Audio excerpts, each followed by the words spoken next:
is the only one that can really sustain us in this life. You know what? This is grace. Isa siyang malaking reset button. Hindi natin siya kaya mag-isa. Ito lang. I want to convince every one of you, you need someone. You need someone in your life with regard with purity. You need someone who's really accountable to you. You need someone who can really correct you into your face. That's the truth. Why? Because purity is something that is impossible for us to have. We need someone to make us pure. That's what Jesus Christ did for us on the cross. It is the same thing. We want to be pure.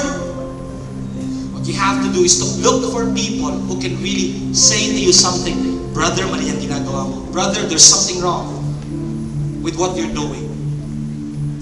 I want you to know that having this, what we call purity, is really impossible for us. But I want you also to know that nothing is impossible with God. It is impossible for us to have that, but nothing is impossible with God. I want to pray for two kinds of people here. If you're a person who has a struggle, big struggle, maybe small, maybe big, you know what? It doesn't matter to God. Sin is sin. Kung malaki man yan o maliit, it doesn't matter to God. If you have a struggle in this aspect of your life, purity and holiness, I'd like to pray for you today. With all heads bowed down and eyes closed.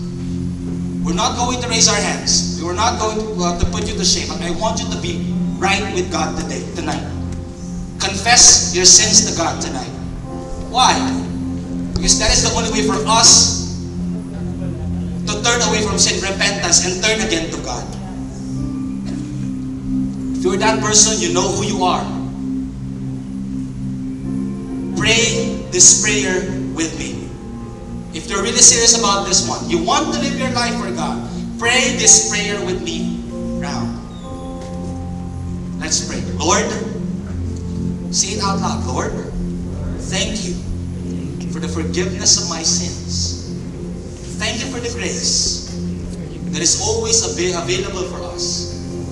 Lord, I love you. But there are times, God, nadadapa ako. Thank you for the grace. Lord, nabubuhatin ulit ako ng grace mo, God. I know, Lord, that your power is made perfect in my weakness. I am weak, Lord, but I know you are strong. Thank you, God, for the forgiveness of my sins. I am pure because of Jesus. I am pure because He died for me. I am pure because I am your son, I am your daughter. We love you, Father, in Jesus' name. Amen and amen. Can we just clap our hands for God? Another group of people that I want to pray for here. God is the only one who's holy. That's the truth. But you know what?